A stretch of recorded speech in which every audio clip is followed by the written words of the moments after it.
The trial was held before Judge James Washington in Washington, D.C., and he found Robert not guilty of marijuana possession by reason of medical necessity. It established within the legal framework the concept of medical necessity. And by 1991, we had 13 individuals who were receiving marijuana legally for the purposes of medical application.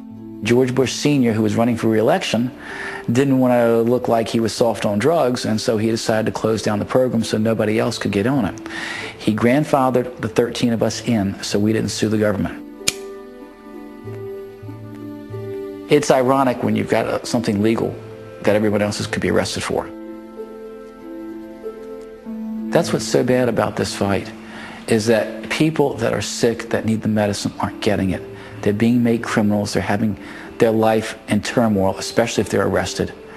And it's just not right. Marijuana it elicits too many emotions in people. And probably if it were called something else, it would be a much better world. I used to say that if a scientist went into an Amazon rainforest and came out with this new plant that had never been discovered before, that he called cannabis, and gave it to other scientists and researched it, it would be hailed as a savior, because it has so many wondrous properties, and it would be nice if it didn't have all of the baggage that marijuana has, if it were just simply cannabis. That would be a better world, I think.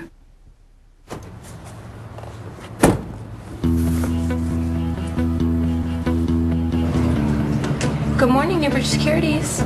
Just a moment. I'll be right back.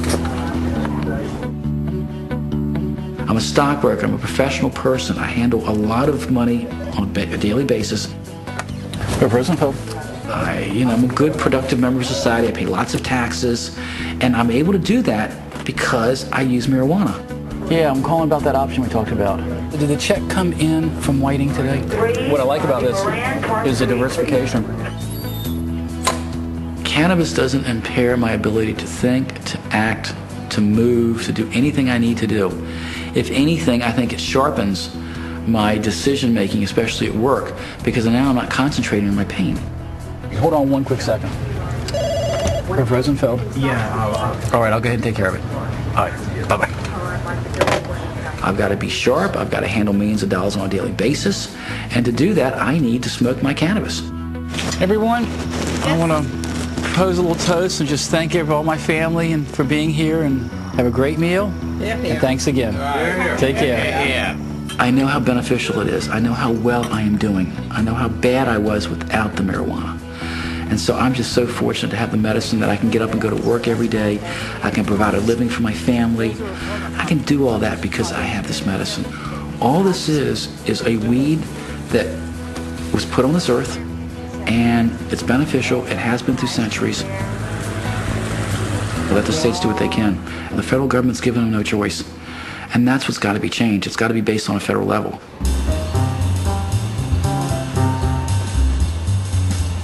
I feel like we will make history if we pass the Hinchy-Rohrbacher medical marijuana amendment to the SSJC bill.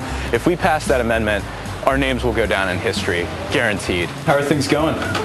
Very well. We just got the endorsement of the American Nurses Association California. Yes. Nice. It's going extraordinarily well. I don't want to speak too soon and jinx myself, but I feel like we are at the tipping point here this year. And I talked to Ross, too. Ross is important because he's the chair of the Blue Dog Democrats, so he would be important to get. Good morning, everybody. Good morning. Welcome to the morning show. Aaron Houston, who's Director of Government Relations for the Marijuana Policy Project, is joining us along with Dr. Eric Vogt, Chairman of the Institute of Global Drug Policy, Drugs for America. Medical marijuana is a drug that works for certain patients, and that's why we have the Hinchy-Rohrbacher Amendment. The real central part of this is incremental legalization of pot. The Marijuana Policy Project is out to legalize pot. Right? I mean, talk to these guys at MPP. How many years have they smoked pot? Well, that is just outrageous, sir. I resent that, and that is a ridiculous ad hominem attack. I think the bigger picture is, you know, who is pushing this whole marijuana issue? Who's pushing this? And if you look at MPP, look at their funding. It's George Soros. It's many of the pro-legalization campaign. It's not with medical marijuana. It's with legalizing marijuana. I would ask you two questions. Number one, would you tell that cancer patient who's vomiting that they can't use a medicine that works for them that's been recommended by their doctor? And also, sir, should they be in jail? Should those cancer patients be locked up? They are not going to jail. I mean, it's ridiculous. You're arguing that they should be criminalized. Are you saying that they should be in jail? What I'm saying is the people that provide it to them should be, certainly. I think that if somebody wants... But that's not the law, sir. Doctor, should your cancer patients go to jail? My cancer patients don't go to jail. Well, I guess they're lucky that they shouldn't go to jail, and they aren't going to jail. And I think, and unfortunately, I have to start seeing patients in about 30 seconds here, because I really would like to stay on and... Oh, Lord. I just got disconnected. Fuck. I live in a state that has no medical marijuana protection. I was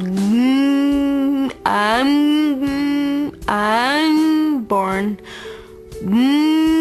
with cerebral palsy, which most noticeably manifests itself in a severe stutter,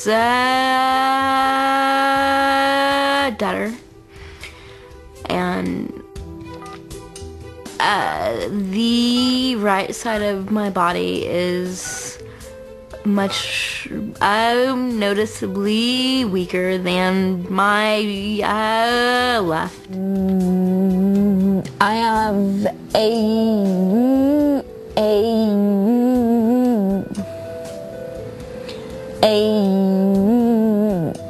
the stutter has got to be one of the most stigmatizing disabilities invented by God. A Photoshop printer. It won't turn on. I was made fun of through elementary school, through middle school, through high school. I got my nose fractured because I went to slap a guy who made fun of me. I tried calling you before and I get hung up on. Hello? It's very humiliating. My right arm is always very painfully tense.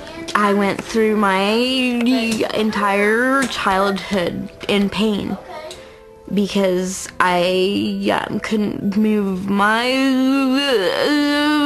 muscles.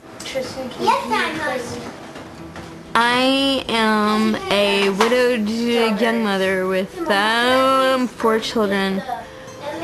Tristan is 9, Jade is 6, Ulysses is 4, and Fiona's 2.